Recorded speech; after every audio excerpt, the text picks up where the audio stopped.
I've seen you in a movie, I heard you in a song. Now I know that this will never go wrong. Like you already knew me, that's why we get along. Yeah, I know that this will never go. Ooh, it's cinematic in the way we connected. Girl, you're so familiar, I never expected you to be right in my arms. And my favorite part, how you talk in the dark. Oh God, there's something about the sound of you is stuck in my head. I'm hopelessly romanticizing all that you said. Even though I see that I'm in too deep, I still gotta let you know that I never wanted anyone more. Falling forwards onto the floor. Feels like I felt this feeling before.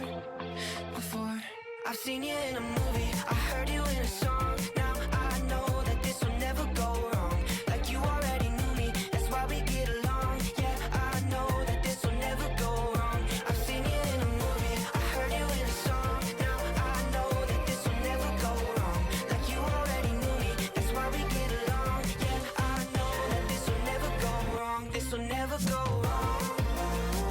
This will never go wrong. This will never go wrong. This will never go wrong. Yeah, yeah. We can keep on going like we haven't seen the end. Living in a dream, but we're not pretending. Good morning, everyone. Happy Monday, and welcome back to a new vlog. My name is Katie. I'm a fourth year first grade teacher in Florida, and I'm so glad you're here for this week's video.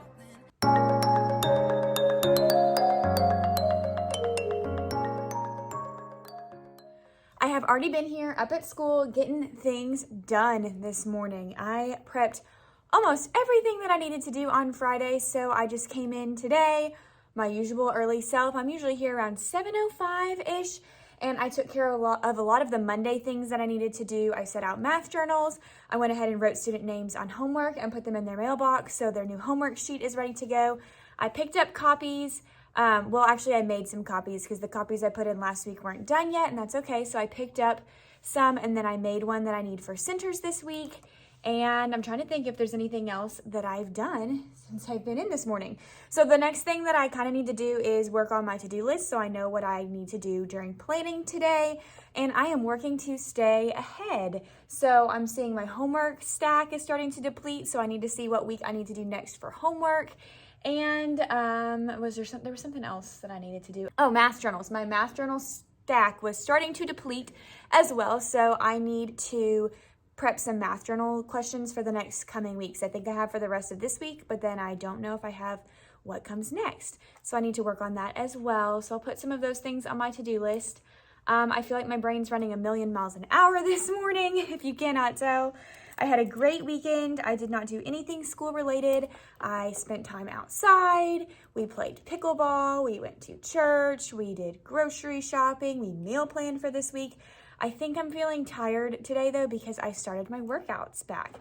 So I don't think it's from lack of sleep because I did go to sleep plenty early last night. I think it's just because I started putting workouts back into my routine. If you haven't been following along, I do Beachbody kind of on and off. I started really strong in January, and back in the beginning of the year, my first vlog of the new year, I said that was one of my goals. Well, I worked out for all of January, then I caught a cold, and I never recovered, and here we are in April. So I'm starting up 10 rounds on Beachbody again. I started it last week. It's a really fun program that I love a lot. I don't do all of the multi-level whatever with Beachbody. I just pay the flat fee to get the workouts for the year because I have weights and things at home, so I just use them for the programs. But I love 10 rounds. I've done it before. I think it was like a year and a half ago. Yeah, probably about a year and a half ago. It's great cardio with the boxing that doesn't kill you. But I did arm workout yesterday, so my arms are sore, my chest is sore. I'm like, whew, I'm feeling it. So I'm going to continue that this week though. We made a plan. I'll have to show it to you tonight or some night this week when I think about it. I have a little meal planning book, and so I've planned out all my workouts, and then all of mine and David's meals for the week in my little planner. So I busted that bad boy back out to get us a good start for the month of April. I will show you my centers just like I usually do on Monday. It's nothing new or revolutionary. I will also show you my math journals, kind of show you what that looks like, give you an update on what my math journal questions look like. And then it's going to be time to start my Monday. So then I'll sit down and make my to-do list and get ready to start the day. Okay, here's our word work center for this week. Our phonics skill is focusing on open versus closed syllables. Last week we did counting syllables. So I have this little syllable sort. There's two stores, one that says open, one that says closed, and they have to sort the monsters into the correct spot and then just record it on the recording sheet. Pretty typical word work center for my classroom. Our writing center is the same as last week, just different sentences.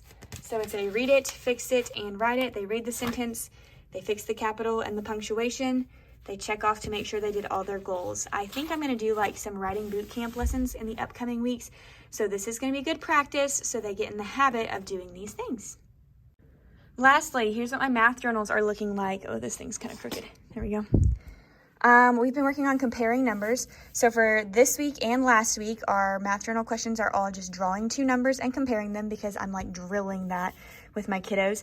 And then for my friends who are still working on numbers, we're jumping up to teen numbers because we were successful with adding within 5, which was really exciting. So I'm moving them up to teen numbers. So I have this, and it was just a freebie online. It's like a little book of all the teen numbers. They did 11 on Friday. I have 12 set out for today. So tomorrow they will do 13. They color it in, they find it on the number line, they write it, and they say it. So I just kind of come by their table and say, okay, today we're working on the number 12. Let's color it in together. Can you find it on the number line? Now I want you to write the number 12. And every time you write it, say 12, 12, except for this one, it would be 13. So that's kind of what my math journal questions are looking like. I also replaced the books in my library this past, what day was that? Friday. So I just kind of put some that were, I have an Earth Day book, one about bugs, baseball. There was an old lady who swallowed a chick. Just kind of some animals and some springy one, puddles. So we'll see. Hopefully they did not do very well with my library this last 2 weeks. So we will review the expectations and hopefully these books will survive. Okay, that's all I have for this morning. If I think of anything else to show you, I will write it down on my list today and I will check in at the end of the day. Hello. Today was full of ups and it was full of downs. Let me just give you a quick recap. Should we start with the ups? Okay, we'll start with the downs and then we'll end with the ups so we end on a happy note. Downs. Somebody's taking stickers from the sticker store, so I had to take the sticker store down. And then we had to have a conversation about what stealing is and how it makes you feel inside and how it breaks your trust with somebody else. And so right now our trust is broken and I can't leave the sticker store up on the wall because people are taking it and I can't trust you to leave them there. So I talked about how if you steal something or if you do something wrong, you can come and confess, which means you say that you did something wrong. But I also told them that I wasn't going to take tattling from anybody. So nobody could come up and blame and say so-and-so took it. I said I'm giving them an opportunity to fix the problem and to confess themselves. We didn't have any confessions, but I feel like it kind of ended the, she took, and all of the chatter anyway, so that was good. 2, we could not walk quietly in a line, and we have FSA testing starting like tomorrow in our school building, and we have to walk quietly, so we did a lot of line walking practice today. When we got to snack time, we had to go out and spend half of our snack just practicing walking quietly in the hallway, and they did great, and I was like, this shows me that you can do it. Now, when we go in the hallway, make a good choice and do it. So those were the downs. And yeah, but the ups, we did pretty good in our small group. Let me show you kind of like a rundown of what small group looks like. Okay, so here's what we did in our small group today. The first thing I always do on Monday is ask the kids to share one thing, their favorite thing from their weekend, and that usually takes like 3 minutes or so of our small group time. But we go around the table, everybody shares one thing that we did over the weekend just to connect with each other. And then today we started talking about open and closed syllables, but first I had to talk about the difference between consonants and vowels, which they may know this already. We've learned vowels a ton, but I wasn't sure. So I started by saying, okay, friends, today we are going to learn about different kinds of syllables, but first I want to talk about different kinds of letters. I made a T-chart on my board right here. This side says vowels, and on this side I'm going to write consonants.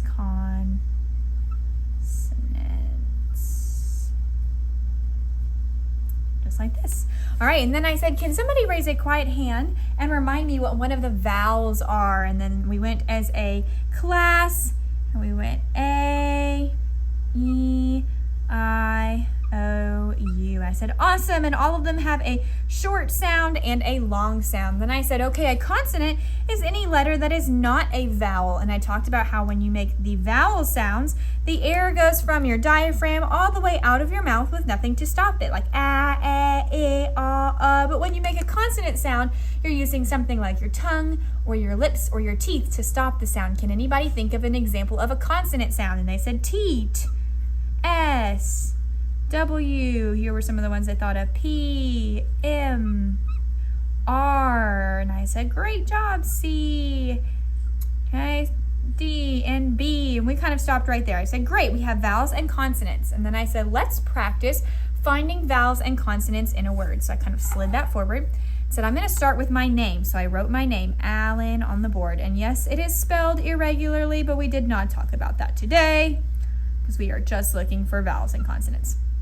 And I said, okay, last week when we were scooping up syllables, we put a V over the vowels. Can you find the vowels in my name and help me put a V over it? And they said, they have an A and an A and an I. I was like, great, those are all the vowels. Then I said, can you help me find the consonants? Those are the letters that are not the vowels. And we marked those with a C. Then I gave the students each their board and I said, okay, your turn. Write your name and label all of your vowels and consonants. When you're finished, put your marker in bed to show me you are done. I gave them some wait time to finish that. And then to kind of give them a little questioning at the end, I said, okay, show me with your fingers. Hold up, how many vowels do you have in your name? So I held up 3 because I had 3 vowels in my name. How many consonants do you have? I held up 3 again and I watched them change their answer. And I was like, yay, that's awesome. And that is truly about all we did in our small group today because that took the whole time. What I would like to do next is we're going to start breaking down some words that have open and closed syllables. So we talked about this in whole group today, but how an open syllable, like in the syllable go, it ends with the vowel sound.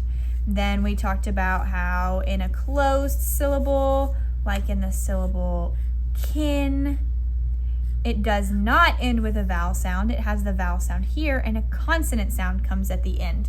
So we talked about that in whole group, and tomorrow what we're going to do is write some multi-syllabic words on our board.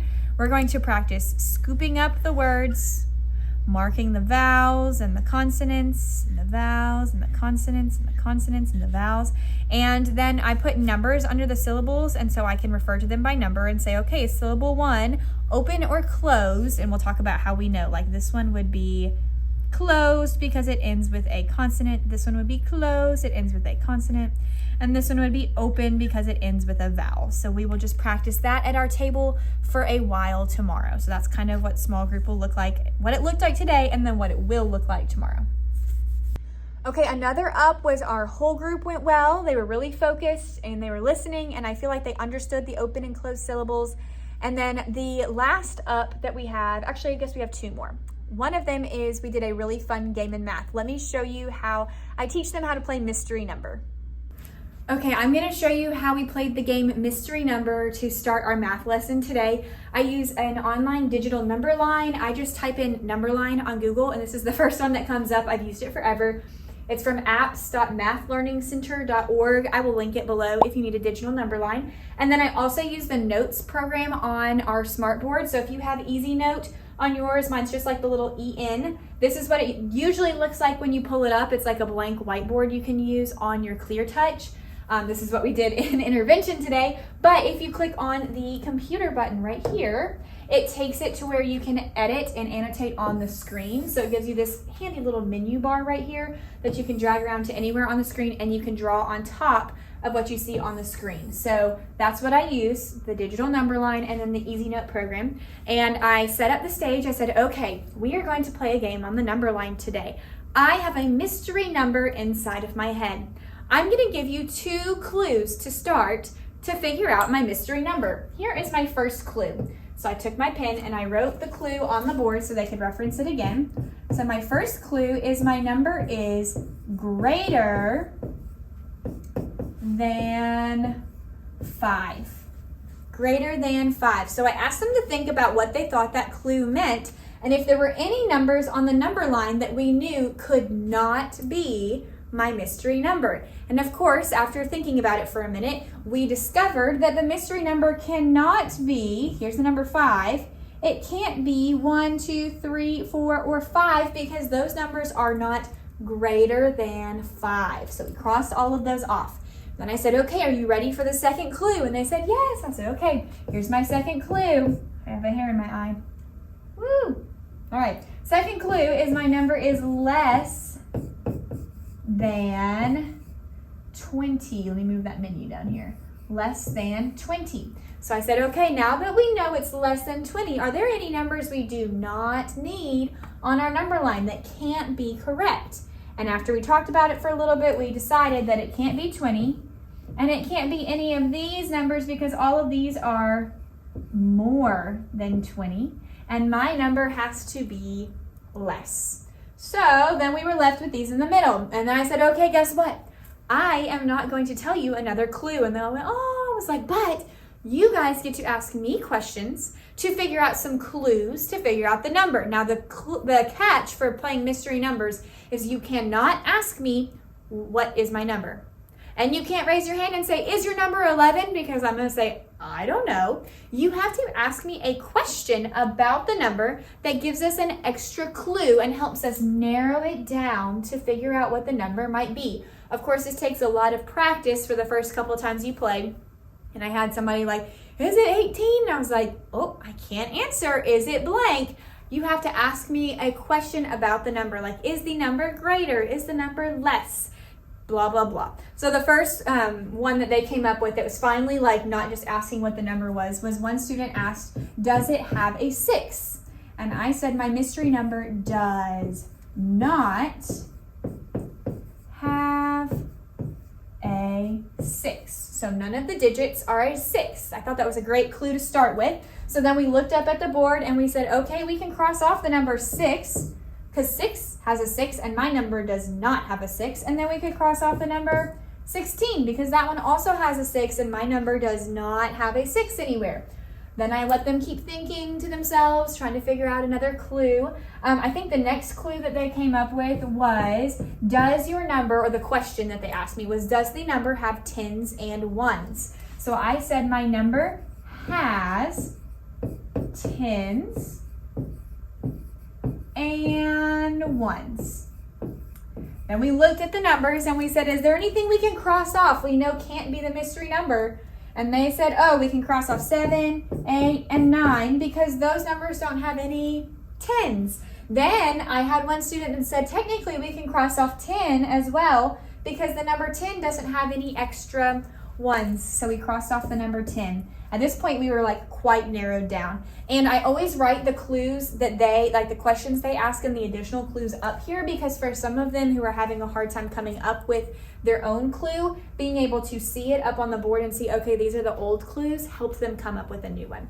So then the next clue that I got was somebody asked, was my number less than 15? And I said, yes, my number is less than 15. So we crossed off 17, 18, and 19 together because we talked about how those are more than 15, and we know that my number has to be less than 15. And then we were right here and they started asking about, is it next to specific numbers? And since this was the first time we played, I just let them say next to. But if you were teaching second grade or you've played this for a while, I would probably push them to say one more or one less. But for today, for our first round, I was like, next to is fine. They asked me, is my number next to 12? And so I said my number is not next to 12. Again, you might push to say it is not one more or one less than 12, but then we were able to cross off 11, we were able to cross off 13, and eventually we narrowed it down after probably like one more clue, and we discovered that 14 was the mystery number. So that was our mystery number game that we started with today. It was a really fun way to start math. The kids loved it. We did 2 rounds of it, and we'll probably do some more tomorrow, and they were sad when we finished because they were like, oh, I wanted to do another one. But then our workbook page like matched perfectly with it today because it gave a story problem with like number cards. It said Tony has these 5 number cards. He gives away the number cards that are less than 52. And so we crossed off the ones that are less than 52.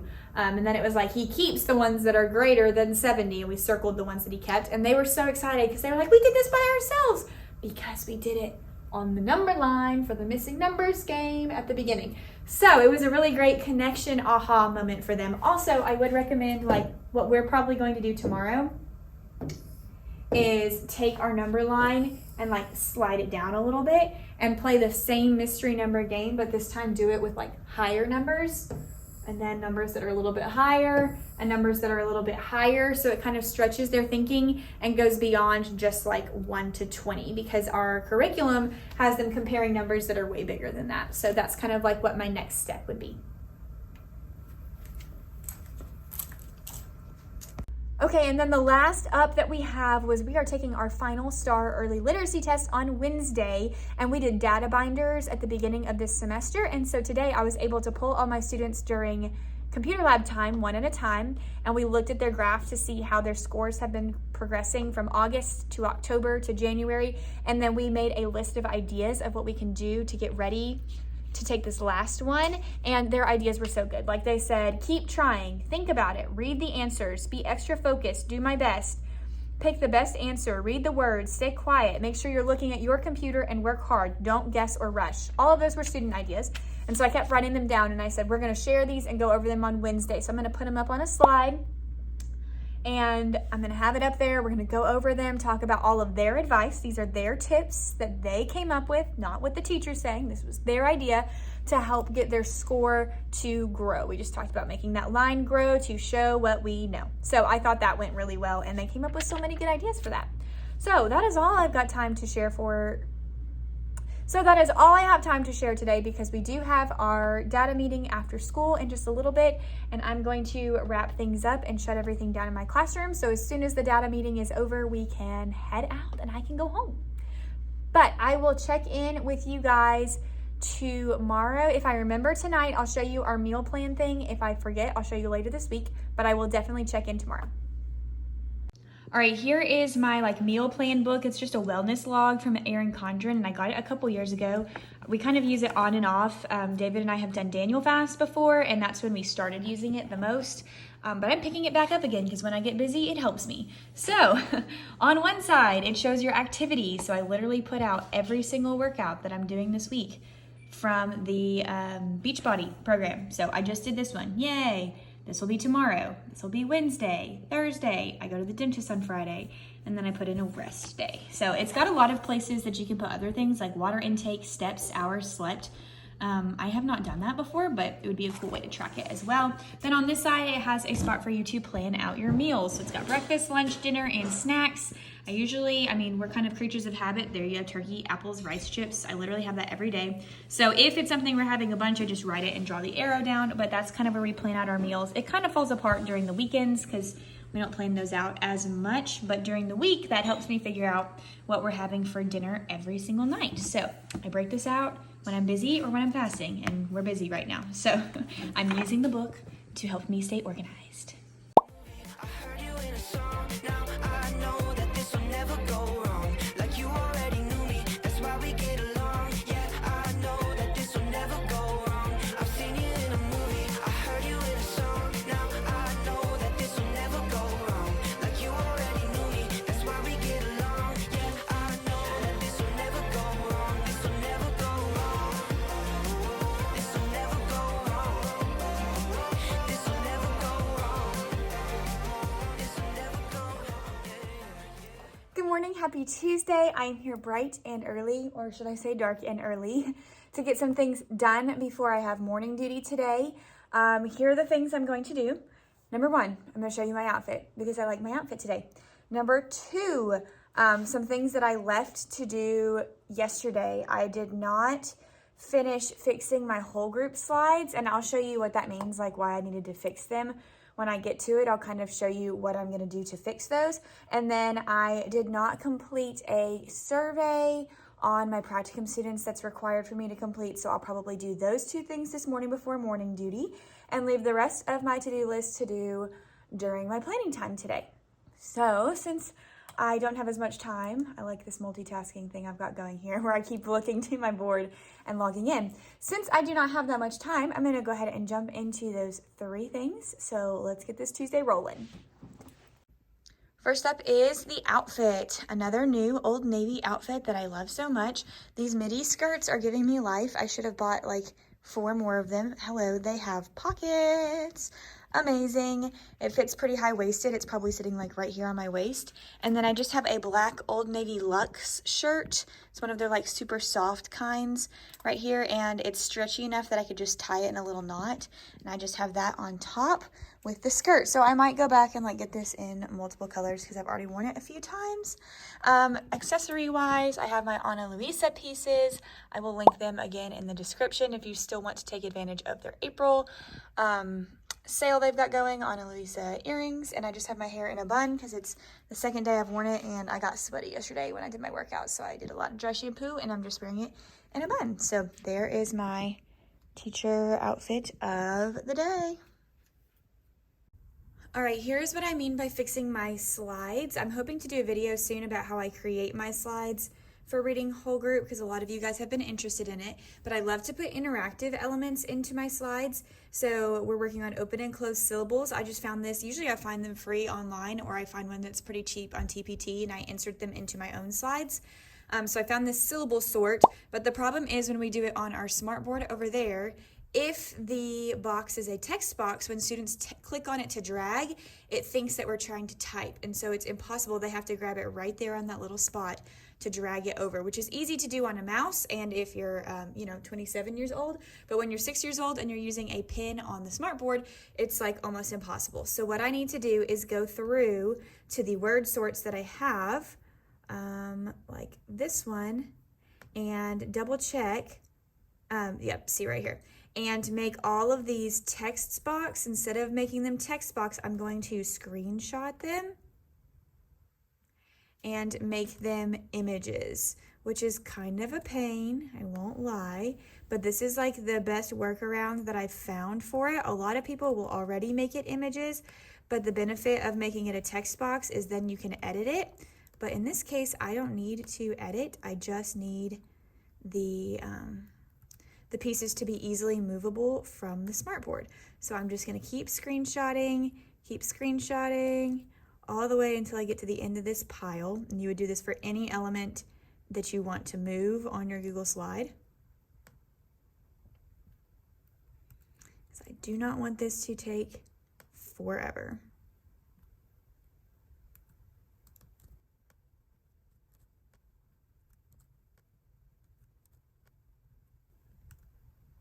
Okay, so now I've done all of that, and what I usually do is I like slide it over and I highlight all of the words that I would like to put in. Let's see if I can remember how to do this. Yep. I drag them over here, and I like to do it all at once because then you can adjust the size of all of them at the same time.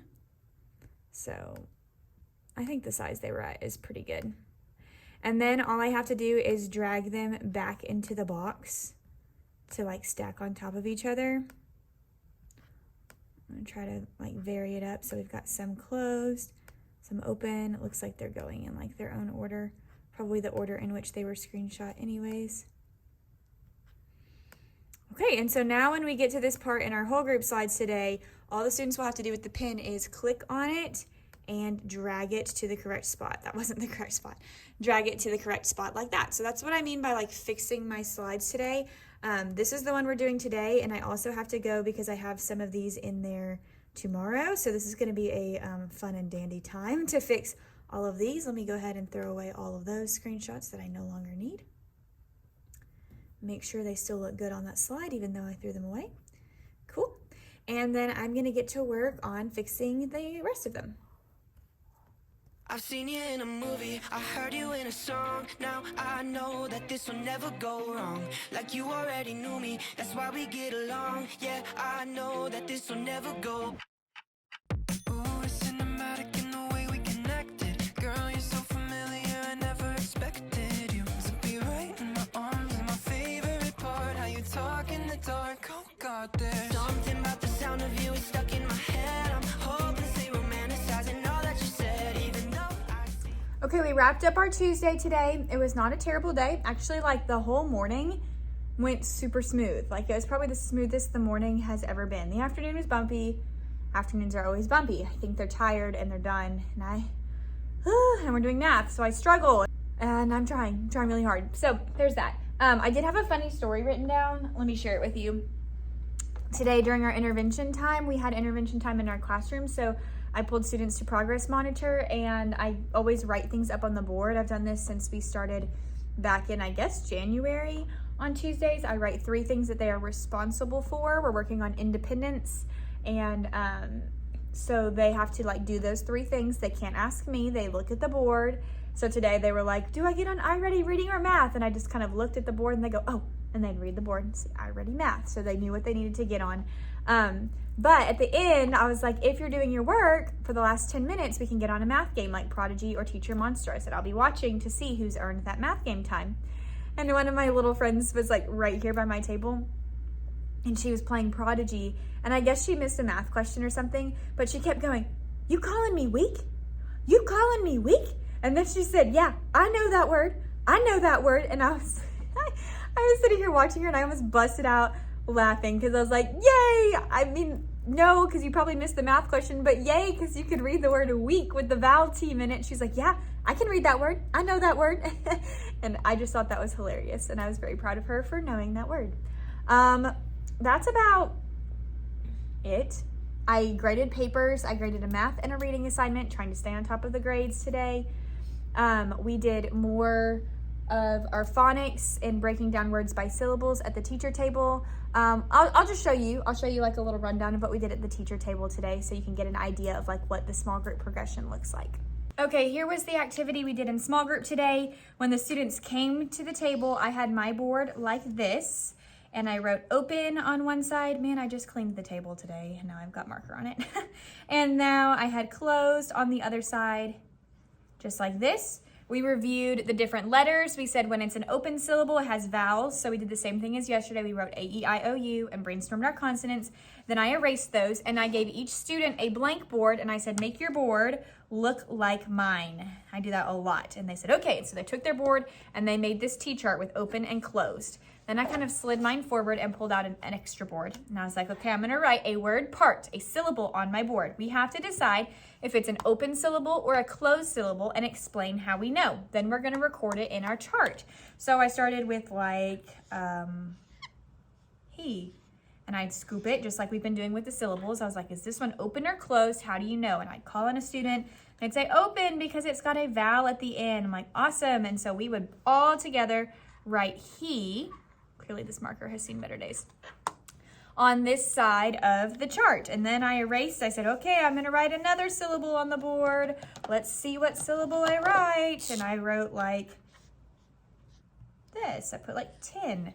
And then I scoop it. I say, is it open or closed? How do you know? And they explained to me, they did a really good job saying like the vowel's here, but it's in the middle and it ends with a consonant. So I said, that's right. They took the vowel and closed it up, closed it with some consonants. So then we wrote 10 on this side. We keep going, and I just kind of vary it up based on the group. And then at the end, I always ask them which one had the most, which one had the least. And then I ask them to erase their entire board and put their marker in bed, which would look like this. Marker in bed, that's what we call putting our marker in the eraser. I really need to wash these erasers, they're so dirty. I mean, like, look at that, it's black.